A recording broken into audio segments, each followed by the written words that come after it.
Service റോഡിലൂടെ ബസ്സുകൾ ഓടിക്കണമെന്നാവശ്യപ്പെട്ട് കയ്പമംഗലത്ത് CPI സമരം. ദേശീയപാതയിലെ മേൽപ്പാലം പ്രവർത്തനക്ഷമമായതിനു പിന്നാലെ കയ്പമംഗലം പഞ്ചായത്തിന്റെ തെക്കൻ മേഖലകളിൽ നിന്നെത്തുന്ന ബസ്സുകൾ സർവീസ് റോഡ് ഒഴിവാക്കി മേൽപ്പാലം വഴിയുള്ള സർവീസ് നടത്തുന്നത് ജനങ്ങൾക്ക് യാത്രാ ബുദ്ധിമുട്ട് സൃഷ്ടിക്കുന്നതായി ചൂണ്ടിക്കാട്ടിയാണ് CPI കയ്പമംഗലം ലോക്കൽ കമ്മിറ്റിയുടെ നേതൃത്വത്തിൽ പ്രതിഷേധ സമരം സംഘടിപ്പിച്ചത്.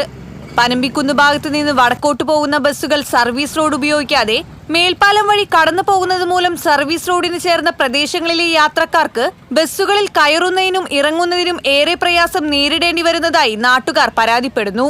സ്കൂൾ കോളേജ് വിദ്യാർത്ഥികൾ, തൊഴിലാളികൾ, വയോജനങ്ങൾ തുടങ്ങി നിത്യേന പൊതുഗതാഗതത്തെ ആശ്രയിക്കുന്നവരാണ് ഏറ്റവും കൂടുതൽ ദുരിതം അനുഭവിക്കുന്നത്.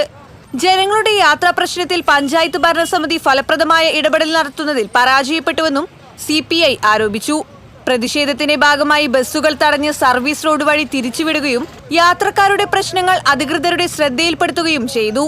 വിഷയത്തിൽ അടിയന്തര നടപടി ആവശ്യപ്പെട്ട് RTOയ്ക്കും പോലീസിനും പരാതി നൽകിയിട്ടുണ്ടെന്ന് നേതാക്കൾ പറഞ്ഞു. സർവീസ് റോഡിലെ കുഴികളും തകർച്ചകളും പരിഹരിച്ച് ഗതാഗത യോഗ്യമാക്കാൻ ദേശീയപാത അതോറിറ്റിയെ കൊണ്ട് ആവശ്യമായ നടപടികൾ സ്വീകരിപ്പിക്കുന്നതിന് ബന്ധപ്പെട്ട അധികാരികൾ മുൻകൈ എടുക്കണമെന്നും അവർ ആവശ്യപ്പെട്ടു. CPI നേതാക്കളായ ER Joshi, MD Suresh, PK റഹീം, നജീറ നൂർദീൻ എന്നിവർ സമരത്തിന് നേതൃത്വം നൽകി. TCV news, Kaipamangalam.